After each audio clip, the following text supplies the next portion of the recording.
Shalom saudara, selamat pagi. Apa kabar saudara hari ini? Kita bersyukur buat kebaikan Tuhan. Saudara, saya akan meneruskan apa yang sedang kita pelajari dalam minggu ini.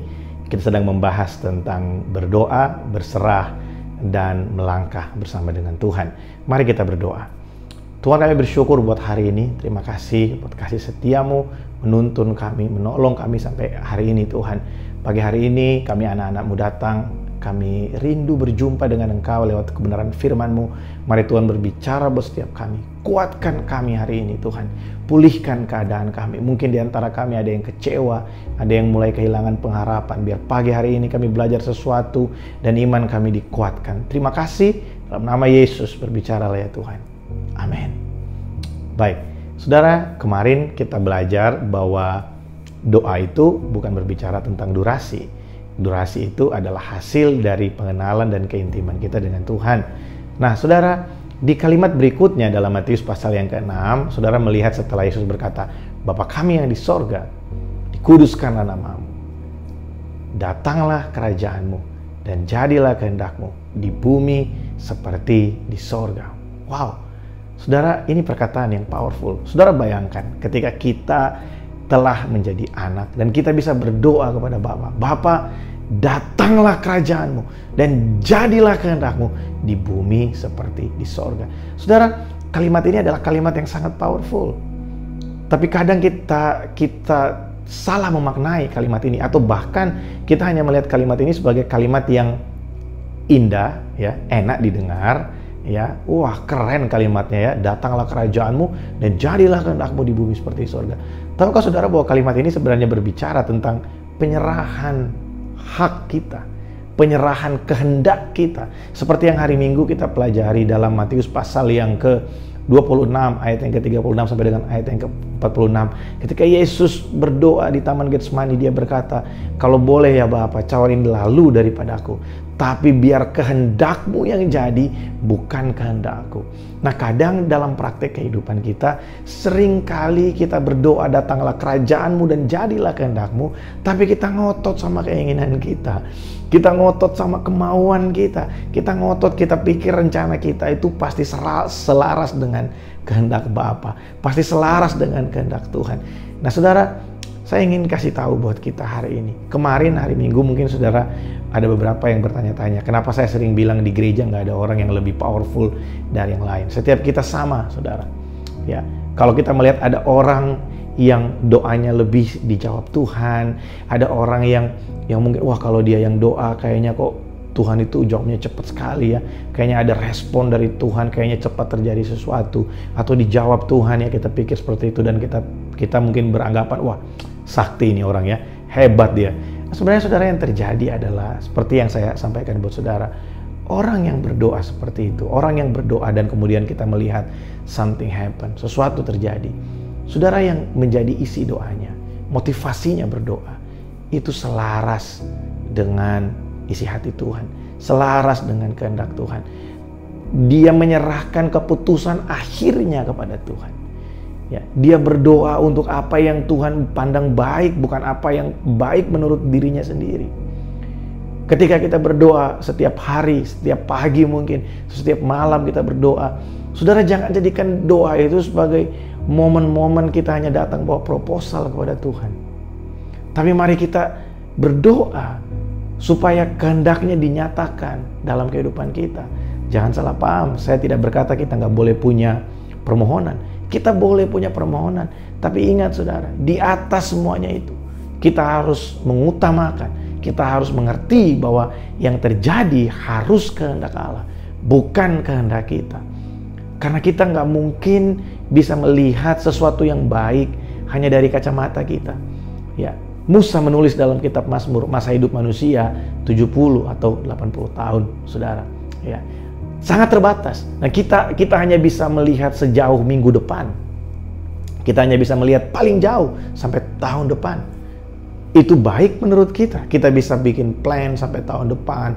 Ya, kita akan bikin ini, kita akan bikin itu. Tapi kita nggak akan pernah bisa melihat dari awal sampai akhir. Dan kita nggak pernah tahu apa yang baik buat kita di hari esok, apa yang baik buat kita di minggu depan, di bulan depan, dan di tahun depan. Tapi kabar baiknya, Rencana Allah bagi saya dan saudara itu adalah rencana damai sejahtera, bukan rencana kecelakaan. Oleh sebab itu saya pernah didoakan dan doa itu sangat-sangat menyentuh buat saya. Bukan menyentuh karena doa, bukan menyentuh karena kalimat doanya, tapi karena kalimat itu berbicara menjadi rema buat saya. Ya, ada salah seorang mentor saya, ya, dia juga sering khotbah di tempat kita, sering sharing buat kita. Pastor Roni Rumambi pernah bilang begini, bukan karena kecelakaan kamu diutus Tuhan, bukan karena kecelakaan kamu ada di kota ini. Nah saudara, kalau kita percaya akan kehendak Tuhan, kalau kita percaya akan kedaulatan Tuhan, maka kita akan melihat bahwa apapun yang terjadi buat hidupmu hari ini, itu bukan kecelakaan, saudara. Bukan karena ada insiden sehingga kita lahir. Bukan karena ada kecelakaan sehingga kita ada di kota ini, di bangsa ini, di negara ini. Bukan karena kecelakaan kita boleh ada di lingkungan yang seperti ini. Tapi karena ada maksud Tuhan, ada rencana Tuhan yang harus digenapi dalam kehidupan kita. Coba kita renungkan itu. Karena kehendak Allah itu dalam kehidupan kita adalah kehendak Allah yang sempurna. Ya, kita hafal sekali ayatnya. Aku sendiri mengetahui rancangan-rancangan apa yang ada untuk kamu, yang ada untuk kamu. Bukan rancangan kecelakaan, tapi hari depan yang penuh dengan pengharapan. Rancangan kebaikan, ya, untuk membawa kamu kepada hari depan yang penuh dengan pengharapan.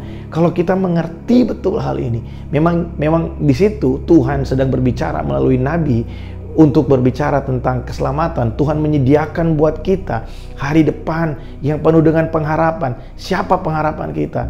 Yesus Kristus. Dia sedang berbicara tentang Yesus Kristus. Oleh sebab itu saudara, pagi hari ini saya mau kasih tahu, waktu saudara berdoa pagi, berdoa siang, berdoa malam, ingat, selalu apapun yang menjadi pergumulan kita, mungkin seakan-akan jawabannya lama. Banyak orang bilang, waduh kalau kamu pakai cara doa lama bro jawabnya. Waduh lama kak jawabnya. Tapi saya mau kasih tahu saudara, doa ketika kita berbicara tentang kehendak Allah yang sempurna, itu doa yang paling powerful. Itu doa yang paling powerful. Ketika kita bilang, Bapa, datanglah kerajaanmu dan jadilah kehendakmu dalam kehidupanku seperti di sorga. Wow. Karena kita ini anak, kita bisa bilang, Bapa, datanglah kerajaanmu dan jadilah kehendakmu. Jangan kehendakku yang terjadi. Karena besok kita akan belajar tentang kehendak bebas manusia, saudara ya. Tapi hari ini saya ingin kasih tahu, waktu kita berdoa, mari berdoa dengan percaya. Berdoa, berserahlah kepada rencana Allah. Kita menaikkan permohonan kita, Tuhan, kami minta supaya coronavirus ini segera berlalu. Tuhan, kami minta supaya kegiatan ekonomi bisa kembali lancar. Tuhan, kami minta supaya border antar negara bisa kembali buka. Jangan lupa di ujungnya, tapi biar kehendak-Mu yang terjadi ya Tuhan. Karena kita tahu, sekalipun mungkin border tidak dibuka, sekalipun mungkin perekonomian tidak serta-merta langsung menjadi baik seperti tahun-tahun sebelumnya, sekalipun mungkin coronavirus tidak langsung berhenti saat kita bilang amin dari doa kita, kita tahu dalam semuanya itu kita tidak pernah sendirian. Selalu ada Tuhan buat kita. Dan kalau ada Tuhan buat kita, tidak peduli keadaannya seperti apa, kita akan keluar menjadi orang-orang yang kuat. Kita lebih dari pemenang. Kita punya kemampuan bukan hanya untuk melompati tembok, tapi untuk menghancurkan setiap tembok yang ada di depan kita. Amin saudara. Mari pagi hari ini kita berdoa. Tuhan, terima kasih buat firman-Mu. Terima kasih buat kekuatan yang Tuhan berikan buat kami hari ini.